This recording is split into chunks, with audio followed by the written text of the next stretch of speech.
I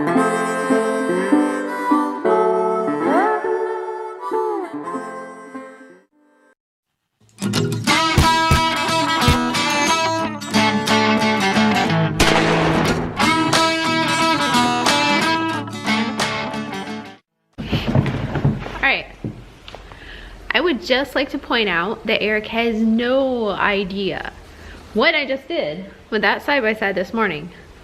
Truthfully, I don't know that the deer was just hit last night. It could have been hit a week ago.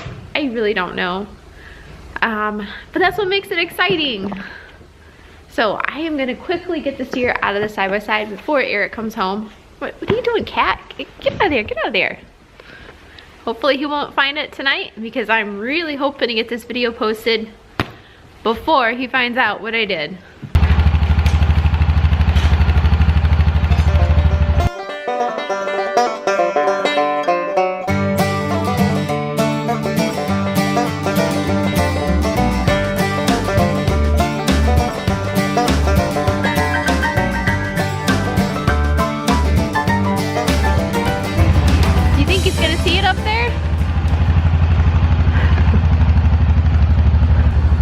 What if its head detached because it had been sitting there for dead so long that its head detached and the whole thing just like fell and smashed in my barn?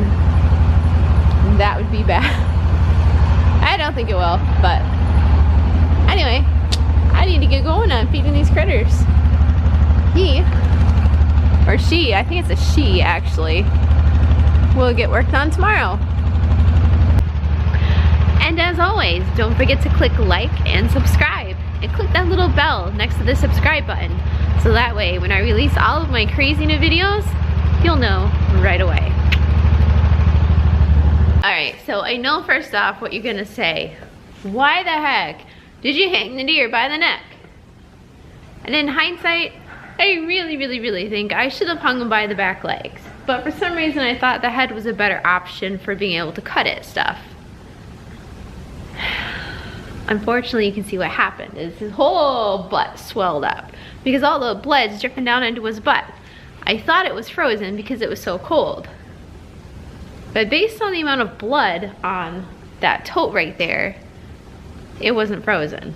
So, me being in too much of a hurry, I'm hoping my meat's not gonna be ruined. But it's roadkill anyway, so even if it is ruined, I'm not really out anything in this instance. So,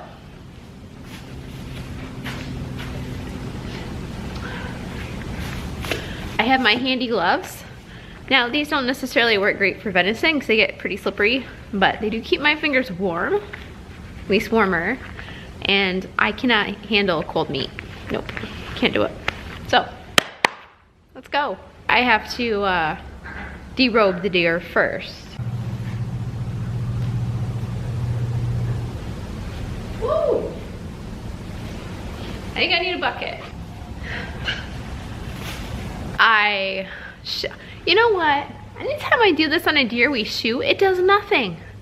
I would have just slit the legs before I hung it up if I'd known it was gonna drip like that. But literally, anytime I do that on a deer we shoot, nothing comes out. Go figure, the one time I don't do it, it obviously needed it.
Yeah, I was kind of hoping to keep all that stuff contained, but clearly it has other plans. At this point, I think I'm gonna grab my sled because that bucket is not gonna hold the guts if they go.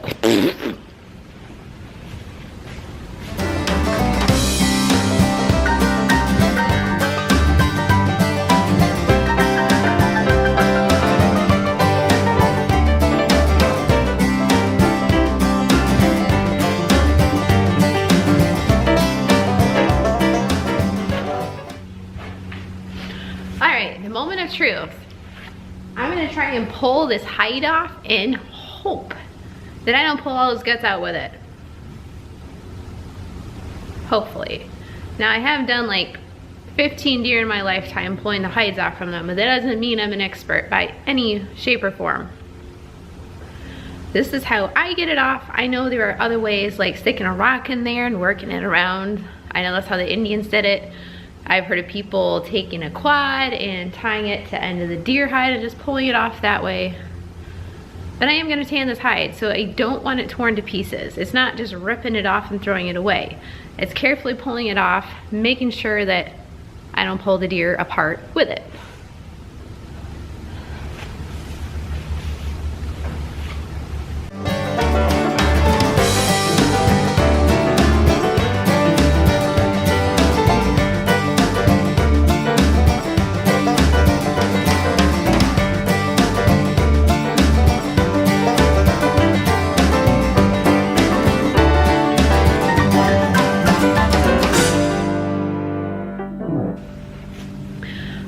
So I'm sure that I am not cutting this off correctly.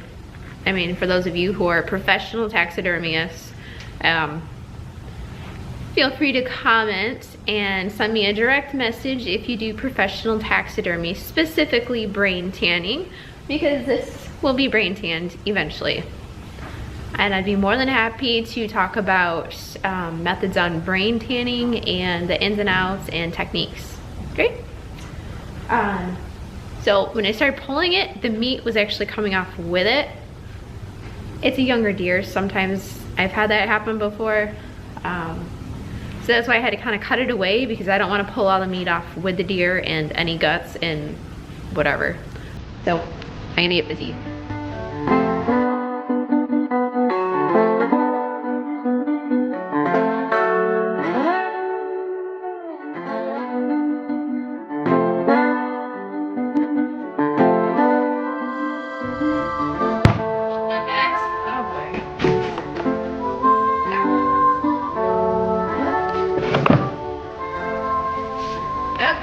Naked deer on display. Whew. Look at that. I got me a deer hide pelt here, complete with the tail. Now, I leave the bone in because I can pull it back out later. There's a couple tricks to that. I do have to relook those up. And well, let's look at this guy's hindquarters here a minute.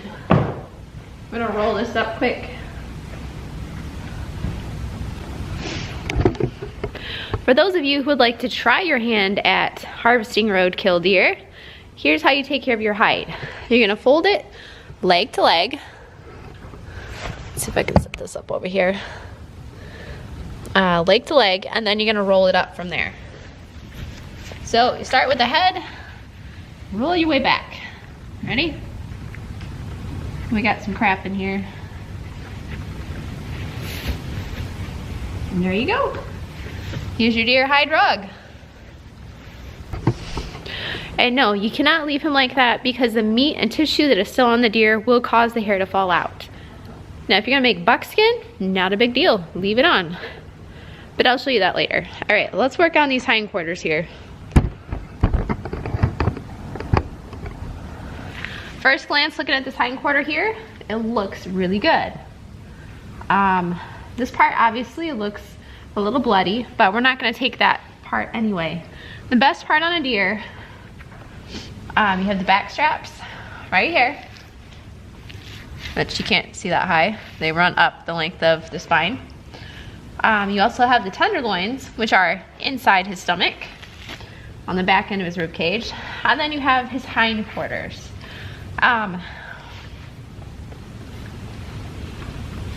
Yes, I did just sniff the deer.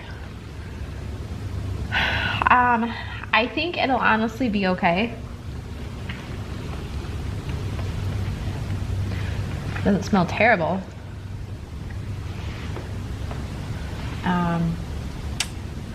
So here's what we're gonna do.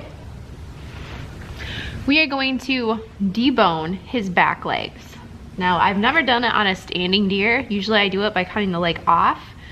But being that he still has his guts and all the stinky gross stuff, I am not gonna touch that. So we're just gonna cut the muscle grips out. Ready? First, you're gonna want your bowl. Next, you're gonna want your knife. Now, preferably a clean knife, so I'm gonna rinse this off. We're gonna cut into this tissue right here. Don't cut too deep because you will hit the back strap, which I can already see. So I'm gonna, now if I had a camera guy who wasn't queasy and liked to throw up, then I could have somebody really zoom in and show you what this looks like, but kind of stuck with just me.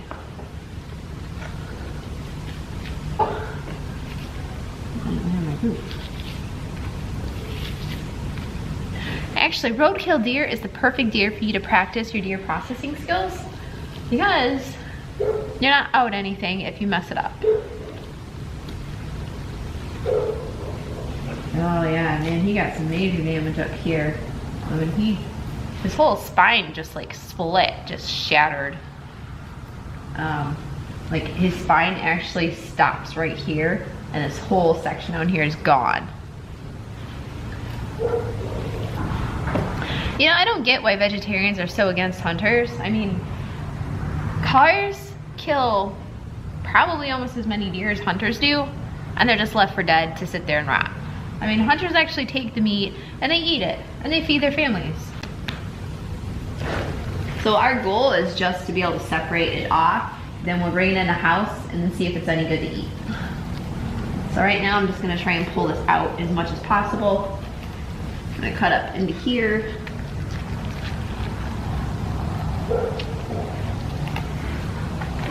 And I actually am gonna just pull this guy right out. Oh, wow. Got some major damage.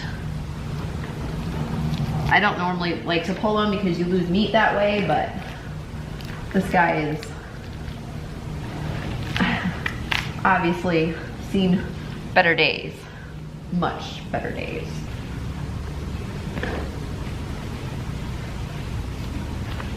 All right, congratulations. You now have one of the most prized cuts of meat on the deer for free.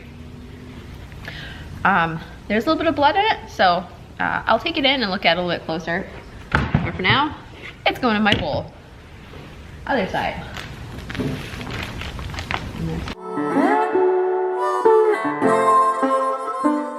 There's your second back strap. We're gonna polish this stuff off. You wanna get that off just like fish skin. A little bit bloody. We can kind of trim those off with a fillet knife and it should be okay. So now you have two good cuts of meat and you can make lots of good steaks out of that. Now we have our hindquarters.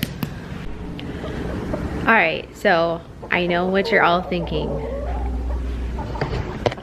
Why on earth did I let the chickens into the barn when I have a naked deer hanging up here? The simple answer to that is I simply was not thinking. All right, so let's reiterate. We're gonna cut this section off first, which will allow us to get at this muscle group a little bit better. All right, so we're gonna start by cutting right here on the white part because that shows a joint in the muscle. You don't have to cut deep, just a little slit to kind of break them apart. See that? You can kind of stick your finger in there like a pocket, see? Doot, doot, doot. And then very gently, we're just gonna kind of make the pocket a little bigger. Follow right along the white seams. The white seams are muscle seams. Generally, most of the time. Come down here. See how we're making that bigger? And we're gonna kind of cut up along here. Once you get it opened up enough, you can kind of see the inside and see where the muscle groups kind of join up on the inside.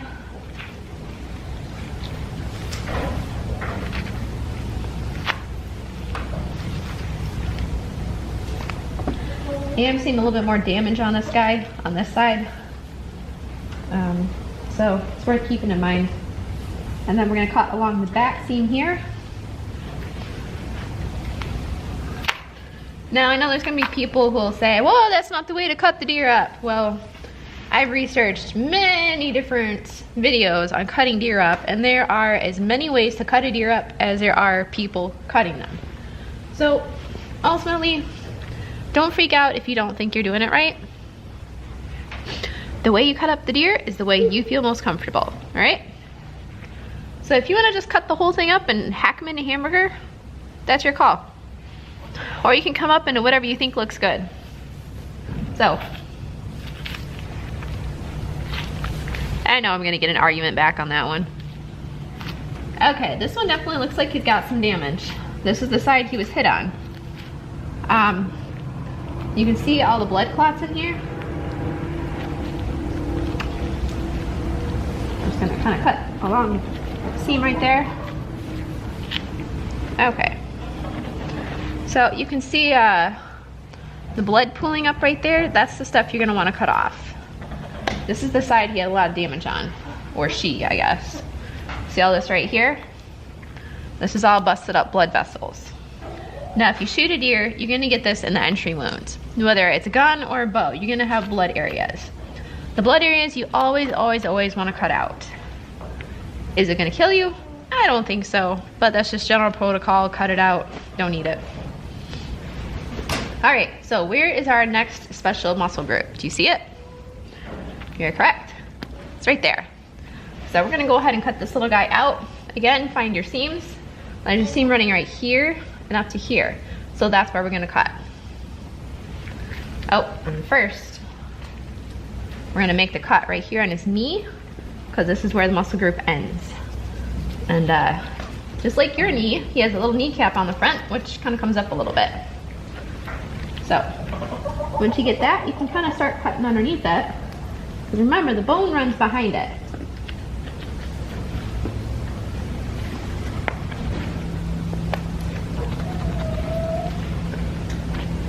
Now, another tip. If you find yourself leaving a lot of meat behind when you're cutting him up, and especially if it's not a roadkill deer, you can go through with a small knife, like this later on, and you can cut all those little scraplets off and put them in a separate bowl. Then you take those and you grind them up into burger. And then you're using everything on the deer. All of the ribs, all of the neck, all of the shoulder, anything on the deer can be ground up. People do make roast out of the neck. I actually take the neck and I will make stew out of it. Stew and pot roast works good. It doesn't have a whole lot of flavor, but it does cook down into a nice texture. So if you're gonna do something like that, I would suggest putting some bone broth in with it. You can make broth out of deer bones. It is actually delectable. It is very good. A little bit of salt, a little bit of vegetables in with it. Take one of the deer legs with no hair, put it in a crock pot overnight, let it simmer. It'll be good. All right, so let's take this off here. We're gonna cut along there. Actually, he's got a muscle wrapping around the front here. You see that? So we're just gonna kind of cut that off.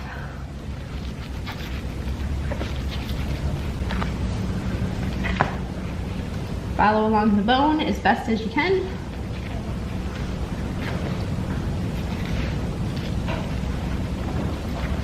Till it pretty much comes off. It is gonna look kind of misshapen. It's not a nice flat roast by any means.